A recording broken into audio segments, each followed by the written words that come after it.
My name is Sam Baknin, and I'm the author of Malignant Self-Love, Narcissism Revisited. Is narcissism the same as egoism? Perhaps the best way to understand what is egoism is to study its ostensible opposite, altruistic friendship. What are friends for, and how can a friendship be tested? Friends behave altruistically is the most common answer. Friends are supposed to sacrifice their own interests in favor of their friends.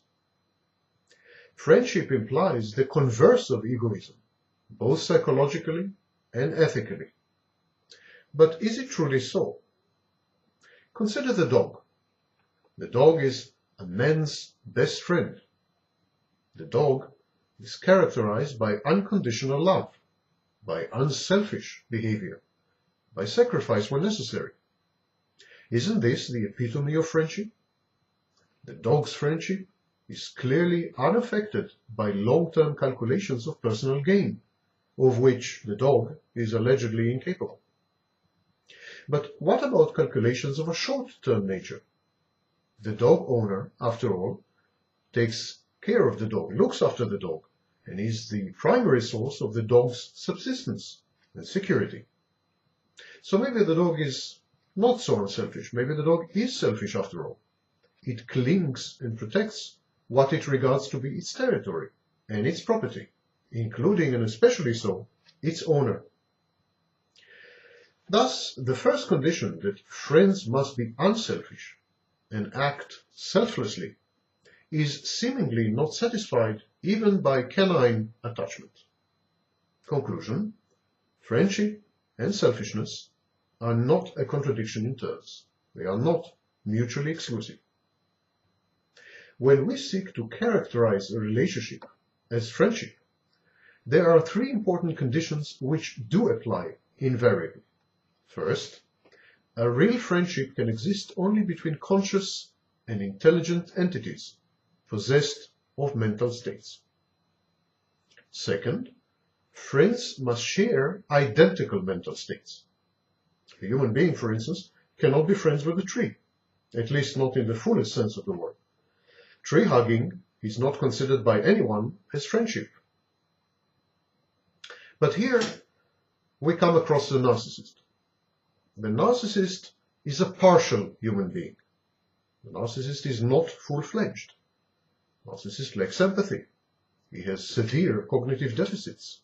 He perceives the world and other people so differently to normality, to normalcy, that the narcissist can easily be construed or considered to be an alien. In other words, narcissists do not share the same number and extent of mental states with other people as do normal people. Narcissists are intelligent, and in some respects they are conscious, but their cognitive deficits make them unaware and unself-aware. So there is an open question whether narcissists can fully qualify as human beings. I know that this is politically incorrect to say so, but it's psychologically very true. If they are not full-fledged human beings, or if they are an alien race, a form of artificial intelligence made of flesh and blood, how can we be friends with them, and how can narcissists be friends with us? They do not satisfy the first and second conditions. And then there's a third condition. The friend's behavior must not be deterministic. Deterministic behavior is often interpreted as instinct-driven. A conscious choice must be involved. And this leads to a very surprising conclusion. The more reliable, the more predictable a friend is, the less appreciated the friendship becomes. Someone who reacts identically in similar situations, someone who doesn't dedicate a first, let alone a second thought to what he does, someone whose reactions, conduct, and impulses are utterly predictable, we would say that his acts are automatic. We would depreciate such a person and say that his responses are meaningless. For a pattern of behavior to be described as friendship, one needs to invest emotionally and cognitively in every single act. So these four conditions must be met: diminished egoism, conscious and intelligent agents, identical mental states allowing for the communication of the friendship, and non-deterministic behavior, the result of constant decision-making. The narcissist fails the fourth criterion as well. Narcissists are impulsive. Their impulse control is impaired. They are very predictable. Their personality is rigid. And they are, in many respects, automata, or kind of robots. As we test friendship by these four criteria, we must admit that the narcissist fails all four of them. And this leads us back to the basic question. People often confuse self-interest with self-welfare. A person may be urged on to act to satisfy his short-term self-interest, but his actions might be detrimental to his long-term self-welfare. Some behaviors and actions can satisfy short-term desires, urges, wishes, or in short, self-interest. But these very actions may be self-destructive or otherwise adversely affect the individual's future welfare. True egoism should therefore be redefined as the active pursuit of self-welfare, not of self-interest. An egoist is someone who caters in a balanced manner to both his present self-interest and his future self-welfare state. Someone who caters only to his immediate self-interest, seeks instant gratification, tries to fulfill his desires and disregards the future consequences of his actions and behavior, that's a narcissist, not an egoist. But then, if all people are egoists, and if egoism is good, so good, what about altruism? Why do people contribute to humanitarian causes? There is no self-interest involved. Consider a rich, wealthy American. Consider Bill Gates. Bill Gates is unlikely to find himself starving in Somalia or affected by malaria or tuberculosis anywhere in the world. And yet, he had contributed tens of billions of dollars to mitigating hunger and disease, especially in Africa, where he is unlikely to set foot. Why is he doing that? According to Joseph Butler, the first-order desire of the perpetrators of good deeds is to avoid feelings of anxiety generated by a cognitive dissonance. Let's try English. In the process of socialization, we are all exposed to altruistic messages which we internalize as our own. This is what we call the conscience. We also witness punishments meted out to members of society who are not social enough. People who are unwilling to contribute beyond that which is required to satisfy their self-interest. People who are selfish or egotistic. People who are nonconformist, too individualistic, too idiosyncratic, too eccentric, and so on and so forth. They are usually penalized by society, and we witness these penalties. Avoiding altruism altogether, we are told, is bad, and as such, cause for punishment. We are exposed to these messages when we are impressionable young kids. As we grow up, this judgment, the penalties it entails, seem to emanate from inside ourselves. The opprobrium, the criticism, the reproach, the guilt, the punishment, all these are contained within us. This is what we call the superego, or the conscience.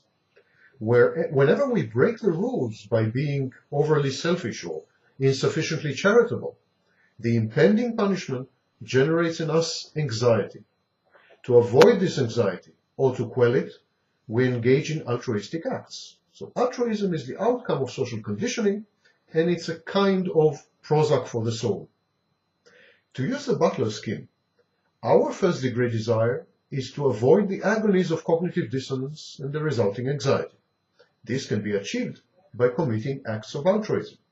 And the second-degree desire is the self-interest to commit altruistic acts in order to satisfy the first-degree desire, to avoid anxiety.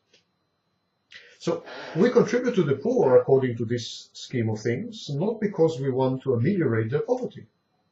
We embark on famine relief not because we do not want others to starve. These apparently selfless activities are merely to allay our tormenting inner voices and to deflect the acute anxiety which accompanies them. Altruism is the name that we give to successful indoctrination. The stronger the process of socialization, the stricter the education, the more severely brought up the individual, the grimmer and more constraining his superego and his conscience, and the more of an altruist he is likely to be. Independent people who really feel comfortable with themselves are less likely to exhibit these altruistic behaviors. This is the self-interest of society. Altruism enhances the overall level of welfare. Altruism redistributes resources more equitably. It tackles market failures more or less efficiently. Progressive tax systems, for instance, are altruistic. Altruism reduces social pressures, and stabilizes both individuals and society. So, can we conclude that the self-interest of society is to make its members limit the pursuit of their own self-interest? Not so fast. There are three schools of thought. There are those who see an inverse relation between the two. The more satisfied the self-interest of the individuals comprising a society, the worse off that society is. Many religions and strands of moral absolutism espouse this view. And then there are those who believe that the more satisfied the self-interest of the individuals comprising a society, the better off that society is. And these are the hidden hand theorists, the utilitarians. Individuals which strive merely to maximize their utility, their happiness, their returns, their profits, mysteriously and inadvertently find themselves engaged in a colossal endeavor to better their society. This is mostly achieved through the dual mechanisms of market and price. And Adam Smith is, of course, the quintessential philosopher to have espoused such thinking. Those who believe that a delicate balance must exist between the two types of self-interest comprise the third school.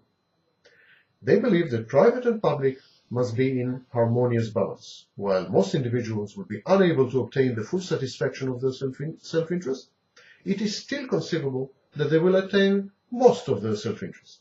On the other hand, society must not fully tread on individuals' rights of self-fulfillment, wealth accumulation, and the pursuit of happiness. So, society must accept less than maximum satisfaction of its self-interest, and so should individuals. The optimal mix exists, and is probably of the minimax type. This is minimax type. This is not a zero-sum game.